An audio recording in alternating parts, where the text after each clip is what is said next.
He was walking through the office with an investor and he opens up the room that I'm working in, introduces me, points at me, and he's like, "This is Meredith. She's a banger. She'll like make things happen behind closed doors. You can't really take her out and introduce her to anybody, but she's great behind closed doors." And then he smiles at me and we closed the door and I was like, okay, that's really something for me to think about. Like what is he really saying?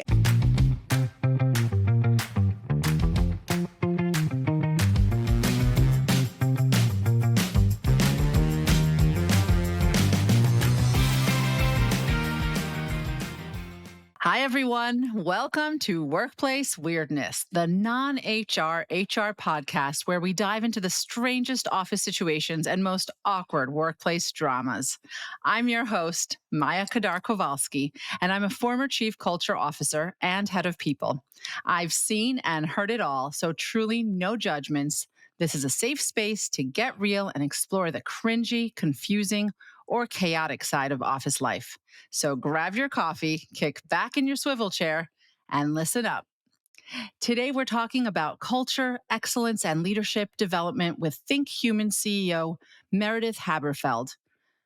We're also discussing listener questions on Dueling project management systems, a team who somehow had their work outsourced, but not their jobs. But first, let's welcome founder and CEO of ThinkHuman, Meredith Haberfeld. Meredith has 15 plus years of experience as a culture and leadership consultant at her company ThinkHuman, which is a culture consultancy to organizations like established international firms Goldman Sachs, Sony, and Shiseido. Meredith is known for her transformative work with executives, entrepreneurs, and their teams, including growth stage entrepreneurial companies like Spotify, Snapchat, and SoulCycle. Fun fact, Meredith was also a whitewater river guide and credits that with giving her expertise in spotting leaders in the wild. Meredith, I'm so happy to have you here. So happy to be here. Great to join this audience and you, Maya. Thank you. Why don't you tell us a little bit about your journey from teaching whitewater rafting to running a business working with some of the biggest companies in the world? All right. Well, to back it up, at the same time I was a whitewater river guide, which is what I was doing in my summers as a young adult, I was in college studying neurochemistry. So I was going back and forth between the two, and all these things seem like they have nothing to do with each other. But I think the fundamental fascination for me is how human beings operate. So it's like kind of like a superhero. You were doing this one thing during the day, another thing on the weekends, but yeah, how did it sort of connect to the business world? All right. So I, like many of us, went into college thinking I'm going to study one thing. I got into science. I got really interested in at the molecular level, how things were working, and started doing research on immune cells and how they affect neurochemistry. Without going into boredom for you or anybody else, I found the research super fascinating, but was spending my days and nights killing frogs and in an air vacuum where under fluorescent lights, the air is getting sucked out of the room. And I was like, okay, this is intellectually really interesting. And I think the actual work of what I'm doing could not be more ill suited for me. So I was like, all right, there's got to be some kind of change here. And the through line between those two things, I was like, okay, I'm really interested in how humans work from a physiological standpoint. I'm really interested in how humans work from a human dynamics perspective. Sometimes you don't see things on the front end looking forward, but you look back and you're like, oh, yeah, always everything I chose to do was connected to what makes human beings work the way we do. And how did you actually make the transition, though? How do you make the leap then into the world of business? I had come to the conclusion at a certain point that this is not going to be the rest of my life. If I could just, snap my fingers and all of a sudden be the one to run a lab where all I have to do is think about these things rather than actually do the gruesome work, then maybe it would be interesting. But I was like, okay, this is not for me. So started considering what's the next thing I want to do. And I was like, I really don't understand business. And I think business is a key factor in what makes the world go round these days. I found my way into a marketing services company and with a grunt job as an analyst. That was like my first foray into something new. When I was in college, I was taking organic chemistry and I had to specifically be able to see molecules in 3 dimensions to understand how they were going to fold. And I was like, my brain is not made for that. I have to do this thing. So there I was in the basement of the chemistry building, night after night after night, working with these big physical models. I remember crying in the basement one night, like, I just don't think my brain will do this. Like, I just don't think it will. And then after relentlessly just continuing in spite of the tears, all of a sudden it was as though I actually felt the synapses connect. And I was like, Wow. I can actually do this. Like all of a sudden I could do it. And why I'm sharing that random story is because that experience was a really formative moment for me of I can take things on that I feel totally not equipped to do. And if I just like relentlessly go for it, I eventually will be able to do it.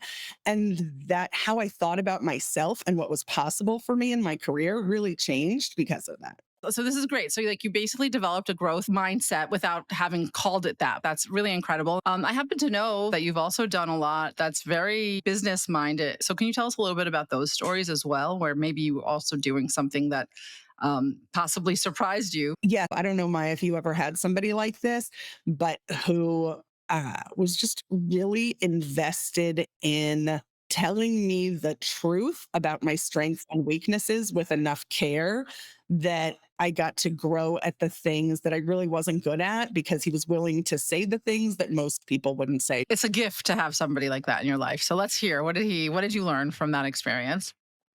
One of the biggest of many gifts that he gave me was more on the kind of professionalism and rounding out being an executive and executive mindset. He was walking through the office with an investor and he opens up the room that I'm working in, the office door, introduces me. He's like to the investor, he's like, Meredith, this is so and says, points at me. He's like a gruff New Jersey kind of guy, points at me and he's like, this is Meredith. She's a banger. She'll like make things happen behind closed doors. You can't really take her out and introduce her to anybody, but she's great behind closed doors. And then he smiles at me and I won't say it didn't hurt a little. It did.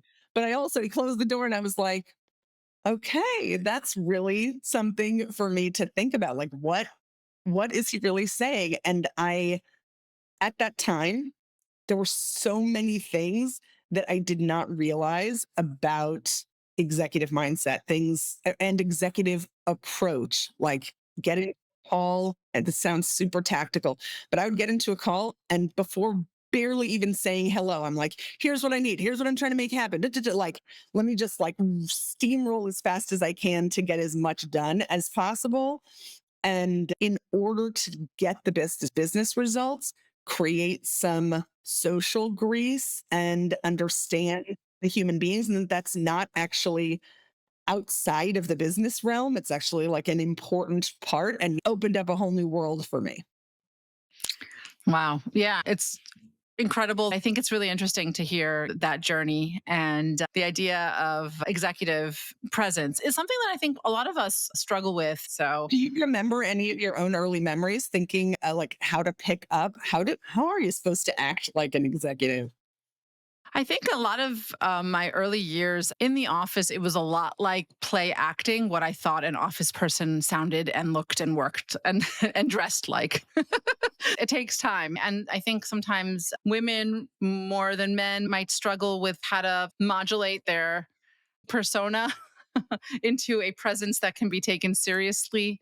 I feel like we could have a whole episode of talking about that and like different eras and phases. Like I know I was modeling men in the 90s. I didn't have women executives to model myself after. I'm not saying there were none. I just didn't know them. And so I would watch like the CEO of one company I worked at, and he would sit around an executive table, like an office in a conference room table, and everybody was sitting, and he would stand up and put his arms on the table and like loom over the table. And I was like, okay, so to command the room, you stand up and take up more physical space. I can do that. Like I'm a girl, but I can do that.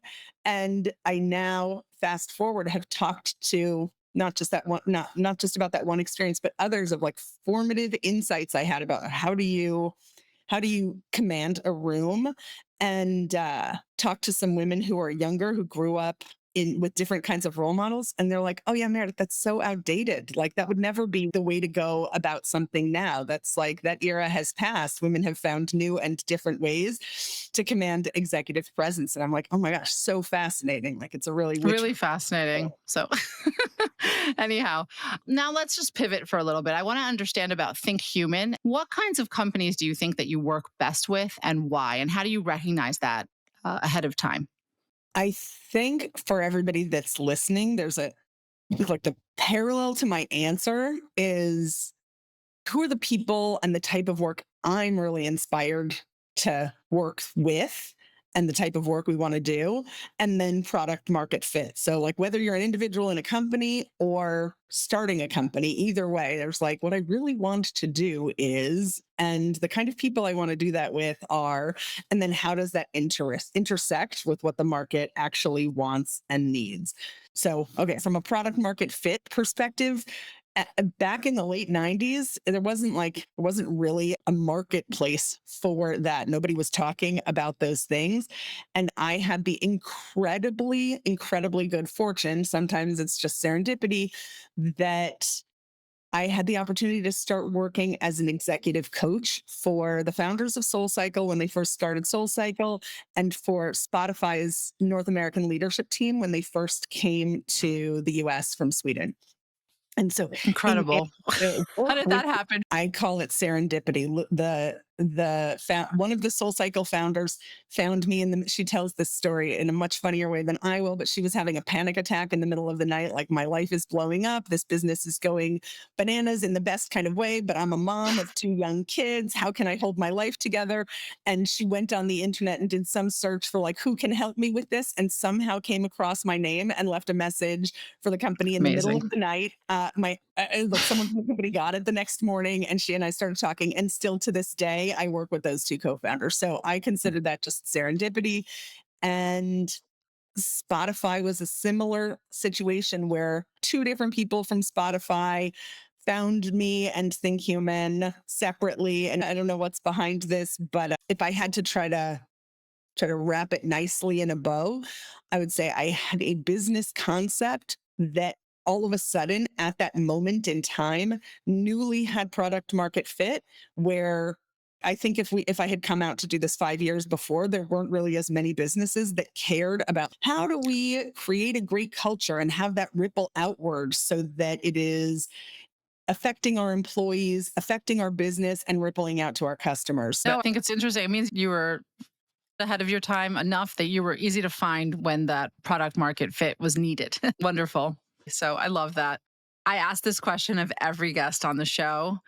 And of course, you're no different. I want to know, what was your weirdest workplace moment?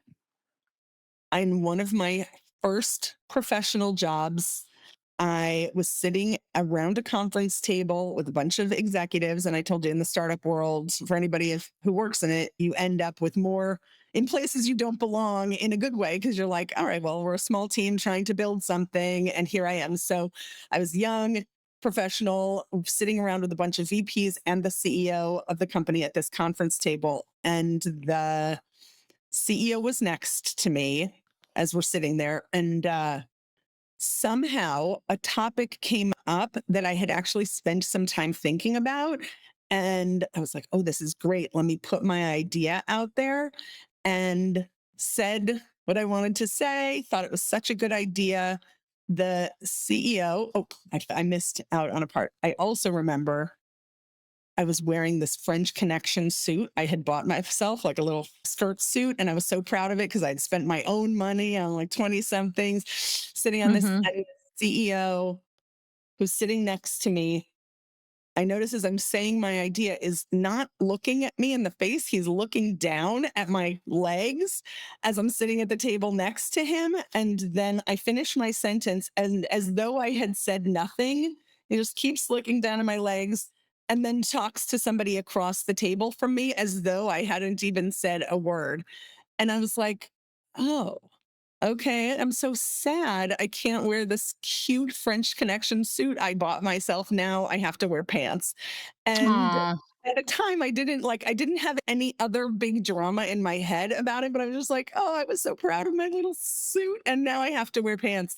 So I guess it goes back to, different era, different time. But that was another weird definitely. workplace. That's so And interesting. Do you think you lacked executive presence that day? I certainly don't think I had it. I don't think I really understood much about it.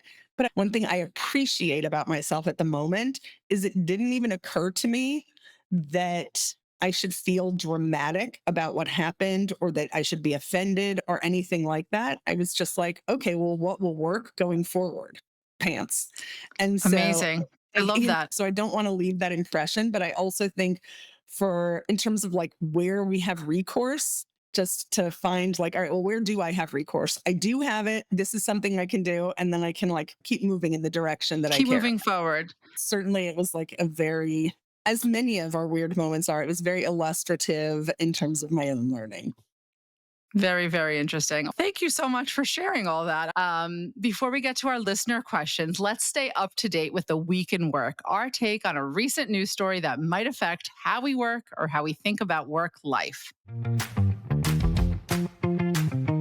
This spring, the Wall Street Journal published a piece about CEOs in exodus. It turns out that CEOs are quitting in record numbers, burned out by AI, economic uncertainty, and the pressure to constantly adapt, even with $1 million paychecks in hand. A lot of top execs are deciding it's just not worth the stress anymore, opting for travel, family time, or slower paced consulting gigs instead of another high stakes leadership role. And climbing the corporate ladder isn't as appealing as it used to be. Many rising stars are saying no thanks to the grind, leaving companies worried about who will lead next. And this new development is leaving companies struggling to fill leadership roles as well. So I know that you talk to a lot of different companies. Are you seeing more CEOs feeling burnt out or unsure about staying in the role long term? What kinds of insights do you have on this article? Yeah. The answer is yes. And not just CEOs, but whole executive teams. In fact, I think there was also, I don't have the data in front of me, but I think there was also research during the pandemic that although burnout was bad for everybody, the burnout was highest among the executive teams. So the closer you get to the sun, the hotter it gets. Mm. Yeah, it has been a very tumultuous 5 years, and there's been policy changes and reversals over the last few months. How do you think that's interpreted by the management teams and these CEOs? I think what I'm seeing and hearing is that to lead a change initiative or to lead in a certain direction takes a certain amount of energy. To do that and then have a very big change that's totally derailing, and those changes are so rapid and incessant because of global uncertainty, political instability, tariffs being on and off, economic uncertainty. It's just makes leading very challenging. I mean, firstly, it's even challenging to lead a team. I think it's a lot easier to find your ground in leading a team because in leading a team, you can say, all right, we don't know what's coming next, but here are the few things we do know. And here's what we're going to do today. And that can create a lot of groundedness for the team that you're leading. So I think there are strategies for leading inside of this level of uncertainty. But if you're responsible for defining company vision and strategy and delivering on that, and then you get 2 feet into the 100 yards and have to change direction at a certain point, it's like, gosh, the hole in the boat is just leaking so much water, I am depleted. Yeah. And now everything is just more bite sized and quicker and changes from day to day. So, like the leader in a company, I think, you have to deal with that on a macro level. So, I can totally understand why people are feeling this way. But what do you tell leaders or execs to keep them motivated? I really think leading is an incredible privilege. So if somebody is called to that and feels inspired toward that, to hold it with the level of care that it deserves. So for those people for whom that is an authentic call, even if it's challenging, amazing. But for people for whom it's not, I actually would say, like, yes, better to be an IC and contribute in the way that you want to contribute and have the kind of life that you want to have. Okay. I think that's fair. It's certainly a privilege to be able to choose. And I agree with you. I think it is a privilege to lead. Back to the leadership of self, I think foundationally, knowing our own values at a certain moment, not our value, that's different, but knowing our own values really is defining. It's like, if what really matters to me in this moment, for example, if somebody is, I really care about making the most money that I could make for myself and my family right now.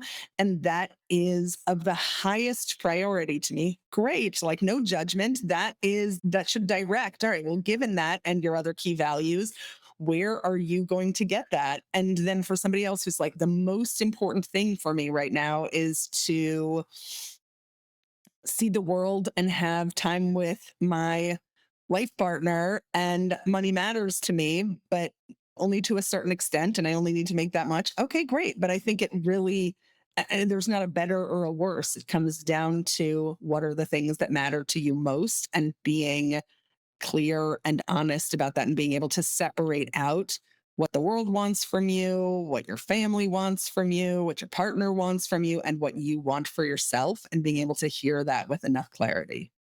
Right. And what the trade offs are, I would just add. But what's lovely is that they do have the choice.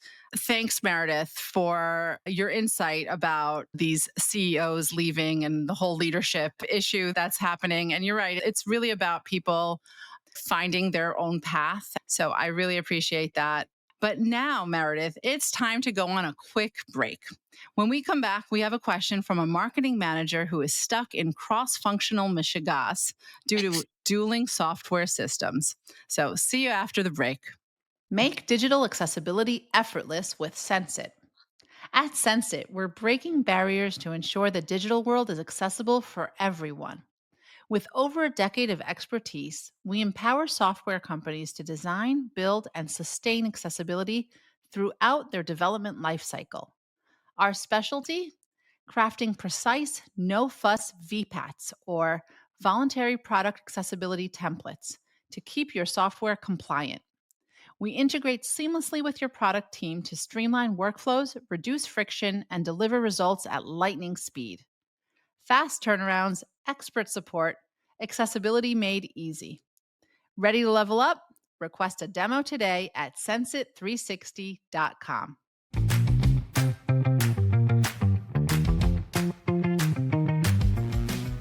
Welcome back to Workplace Weirdness. Before we get to our listener questions, I wanted to mention that if you have a workplace question, please drop us an email at info@workplace-weirdness.com or leave a voice message at speakpipe.com/workplace weirdness. We'd love to hear from you. I'm here with founder and CEO of ThinkHuman, Meredith Haberfeld. Meredith, we've got a listener whose PMS, that's project management system, is being held back by competing software platforms. Interesting. Let's check it out. Dear Maya and Workplace Weirdness, I'm a marketing manager at a small tech company. We're fully remote with the exception of a quarterly in person day. While the team is generally kind and collaborative, it feels like we're missing a certain level of synergy across the teams. Cross functional projects feel clunky, and everyone is approaching the work through a different lens. For example, my team uses Monday.com for our project management system, and the customer relations team uses Asana. We do share the access, but still half worked on one platform and some on the other. And then everything is shared and reshared through a million emails. It's easy to say one of us should switch systems, but in reality, there's so much historical material on both platforms that it's not realistic to do. The system issue is only one part of it. I just feel like we're out of sync in every way possible. It's really tough to work like this and feels like a mess. How can I create a more unified, effective collaboration? Oh man, feeling out of sync is always tough. It's definitely difficult and it happens a lot. What do you think this listener should do, Meredith? I think there are domains that are within this person's control, and recognizing first what is and isn't within your scope of control. So I don't know if it's within your scope of control to talk about systems and having a unified operating system. I know you said there's too much legacy information to make a change, but if uh, if it is within your scope of control, I think that eating the hard medicine to get in one shared operating system is the kind of scaling challenge that has to be faced. Looking at the go forward, how do we get unified in how we are sharing communications and managing projects between the two? So let's just assume that it is within their scope of control. I think you have to really look hard at for how long you're going to trip over this before you are willing to make some changes. Now, most likely, getting a unified operating system is not within a single manager's control. So, what are the things that are within your control? And one of those things is creating interconnection between the two functions, even just between the team you lead and the team you most often are tripping over things with. And some ideas to consider are when onboarding new team members, give them a mentor on the other team and vice versa, so that you're not like adding new layers of complexity. It's just you're onboarding someone on your team, they get a buddy on the other team, and vice versa. And encouraging huddles, whether that's through Slack or Teams, where it's not just let's endlessly communicate digitally through this and then write out, okay, here's where we landed this plane, rather than trying to communicate through a million emails and knowing like if there's more than I think three communications going back and forth on a single topic, that says let's either schedule a real meeting or a quick huddle. But let's stop trying to go endlessly back and forth through digital. And then the last thing is, as new projects are kicked off, working through interdependencies and competing agendas and RACI, so responsibility, accountability, consultative, informed, working through those things at the beginning and at any critical leverage points. So it sounds a little cumbersome and bureaucratic, but those things make a huge difference. So you're saying work on the culture first, and some of the systems will fall into place. Totally. I think that the idea of purely digital written communication in a virtual or hybrid environment is just a fail. Like it's amazing that asynchronous communication works, but it only works up into a point. And as a manager, being aware of like, okay, where is that point? Making everybody on the team and collaborative teams clear what is that point so that people can jump into huddles. And when they do jump into huddles, aren't that overly polite, but willing to have the real conversation. And that social grease matters to be able to have those real conversations. What I think I love about your answer here is that you are clued into the thing that I also just read when I saw this. Originally, of course, I was thinking, okay, which system? I mean, essentially, this person is hung up on which system is going to work better. How do I get the two systems? But the truth is, they're not talking about the systems. At the core of the issue is the fact that the cross-functional team is just not working with each other. So it's not really about the computer platforms. It's about the fact that they are out of sync in every possible way. So that is the piece. And I know this is one manager within a larger organization. I mean, it's really something to bring to your boss's attention if they're not aware of it. And it does take, I think, a leadership team's intent to try to improve this. And I love all your suggestions, Meredith, which is basically how do we create the kind of culture where people care for one another, but also that they're willing to be able to work on a challenge together in a way that's like really authentic, filled with trust. And all that takes time to build it. And you have to build it from the ground up. It has nothing to do with Monday.com or Asana. In other words, it's the symptom. The teams are not working well. And we're just seeing it come out through the computer platforms. It could have presented in a different way, but it is a matter of, I think, the leadership taking it on. However, like you said earlier in your answer, this is one marketing manager. So I don't think that you necessarily, listener, can change everything. There are things that you can change, though. I think you can definitely talk to your manager, see how you can build a movement to create better cross functionality if you're up for the challenge. Otherwise, I don't want you to feel like burdened with it to the level of this is your cross to bear in the organization. So good luck there, listener. Our next listener question is from a team manager whose team's work has been outsourced. So now they're doing, well, stuff they didn't get hired to do and don't know how to do. Oh boy. Here we go. Hello, Workplace Weirdness. I am a team manager for back-end sales for an insurance company. Our company recently went through a restructuring, and the CEO outsourced all the data management, including back-end sales data, to a different company. Our CEO and high level management decided that the back-end sales team is now expected to handle first touches with prospective customers, aka front-end sales. The chief sales officer feels great about this transition. He's expressed to me privately that he really saved our back end sales team from getting laid off. As the middle manager, though, I'm hearing a lot of complaints from our back end sales team about how they now have to communicate with customers, and that's not what they signed up for. How do I handle being in the middle of this? What are some change management strategies I can use to get my team on board to this change? So, Meredith, thoughts? How does this manager reframe the job for their team? I would say there is a conversation to have upward and a conversation to have with your team.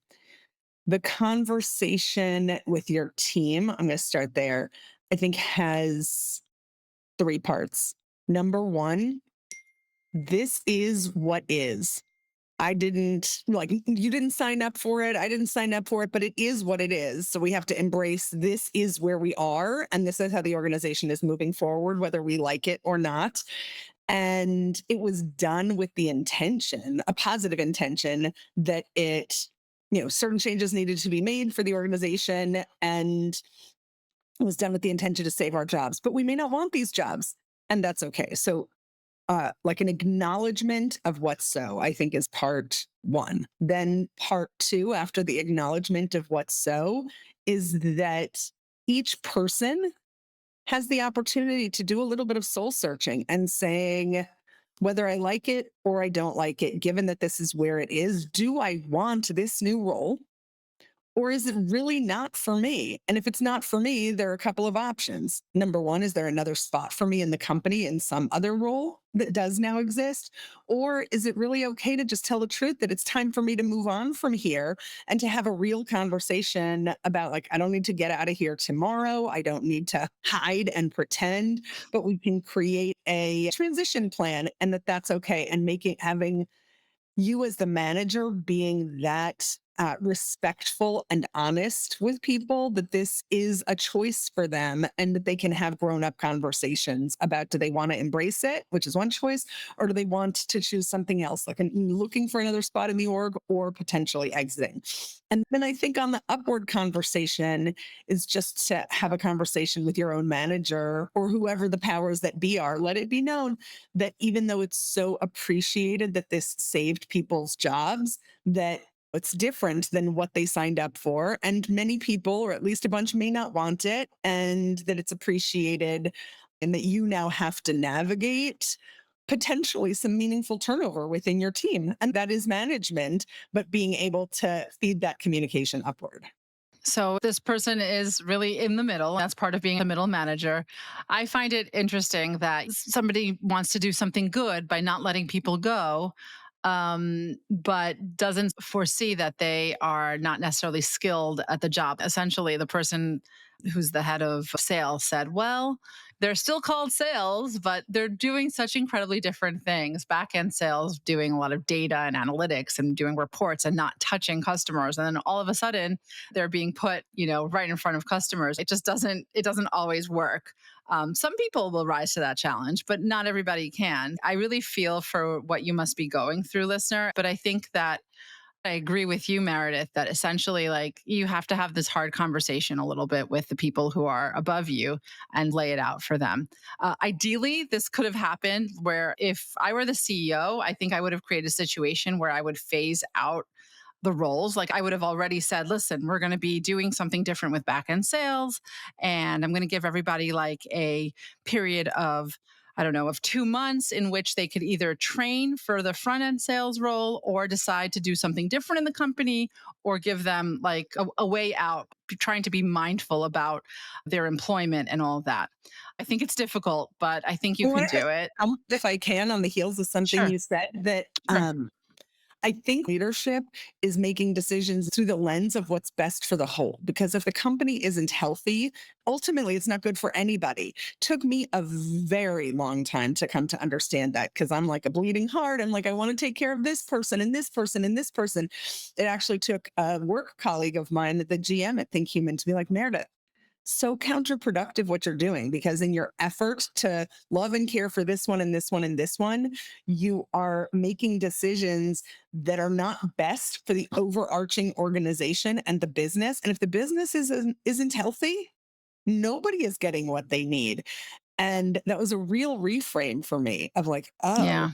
health of the whole is the best for everyone, even if it comes with hard choices that individuals have to face. And then the next step for me to see about that was like, oh, actually, everyone at every level is mature enough to participate in the we can have those conversations with people like this is what the business needed to do Right. and for the health of the business to save all of our jobs. I think that that's a really helpful way to think about it. Thank you for that perspective, Meredith, and thanks for bringing that special flair to answering this question, listener. It looks like the change management that you're seeking is most likely up to you. So I do wish you success with that, and let's move on to the inevitable social media gaffe.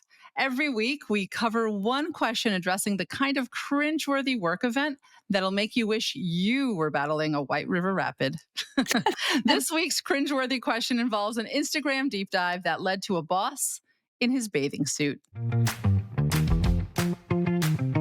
Dear Workplace Weirdness, I was casually scrolling through my boss's Instagram at work and somehow ended up accidentally liking a photo on his feed from 2017 of him at a pool party holding a margarita and without his shirt on. Should I awkwardly bring it up or silently embrace the eternal shame? I mean, how can I explain that I scrolled through hundreds of his photos and happened to like a photo of him from almost 10 years ago where he's half naked? This is really one of those cringeworthy ones, I have to say. Well, the notification is out that you liked it. So I think it's done. I think it's done, listener. Social media is always a minefield. What should this Insta liker do, Meredith? What do you think? I think most likely, highest likelihood, they're not going to ever notice and do nothing. Like, don't touch it again. Don't look at it again. You don't need to bring it up again. You just like the highest possible likelihood is they're never going to notice. And the more you kind of fixate on it and try to like, oh, should I like 25 more things from more current, or should I get somebody else to like the any action to take to try to remedy it? I would say it's likely to make it worse. So move on, let it be, and most likely they're going to never notice. If on the off chance somehow someone notices and brings it up to you, I think the best way to navigate those awkward moments is to own it. Like, oh yeah, I did a social media deep dive and just like really embrace it. And I think the more we shy away from our embarrassing moments, the worse they are. And the more we embrace them with open arms and just own it, the more actually grounding and appealing and satisfying it is for everybody involved. Like, oh man, okay, if they can own it, I guess it's cool. Yeah. What do you have to say, Maya?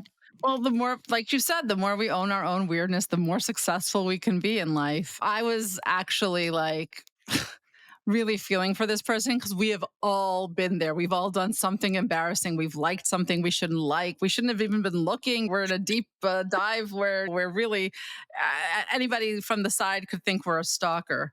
And so for a second, I was like, maybe she should like more things on the same feed. Like maybe that would be it. Or maybe she should like other things on other people's feeds from the office. But then everybody would think she really is a stalker. So I think the best thing to do is to just accept that you've made this mistake. I think you could still probably unlike it, and just like he didn't notice that you liked it, he'll probably won't notice that you unliked it. But if you're afraid of that, just leave things as they are. And just as you said, Meredith, if somebody even brings it up, you will own it. Most likely, that won't even happen, so it'll be fine. But I really feel for you. I know the kind of shame that you're feeling, and just go watch a movie or go for a walk and just think about something else. Let it go a little bit if you can. Just don't be kind to yourself, please. But thank you so much, Meredith. I think that your take on it was spot on. So, listener, I hope that you can make it through this awkwardness and get to the other side. We've all been there. Um, we've really all been there. Yep. So, from dueling PMSs to liking half naked bosses, that's our show today. I want to thank you, Meredith, for sharing your communication and leadership insights with us today. We'll be back soon with more workplace weirdness. If you've enjoyed our deep dive into the strange and funny side of office life, don't forget to subscribe. And if you've got some weirdness in the workplace, drop us an email at info@workplace-weirdness.com or leave us a voice message at speakpipe.com/workplace weirdness. We might feature your question in an upcoming episode. Until next time, this is Maya Kadar Kovalsky reminding you to embrace the quirks and make the most out of the office chaos. In the meantime, keep working and whenever possible, stay weird. Today's show was produced by me, Maya Kadar Kovalsky, and Felicia Wang, and written by Dana Burnell. Molly Citram is our content curator. Thanks to Billy Samoa Salibi and the rest of the team at Podify who helped engineer this episode. Thanks to Meredith Haberfeld for joining us on today's episode. And thanks to you for listening to Workplace Weirdness. Make sure you're subscribed to the show on Apple Podcasts, Spotify, or wherever you listen to podcasts. We'll be back next week for another breakdown of all things weird from a workplace near you.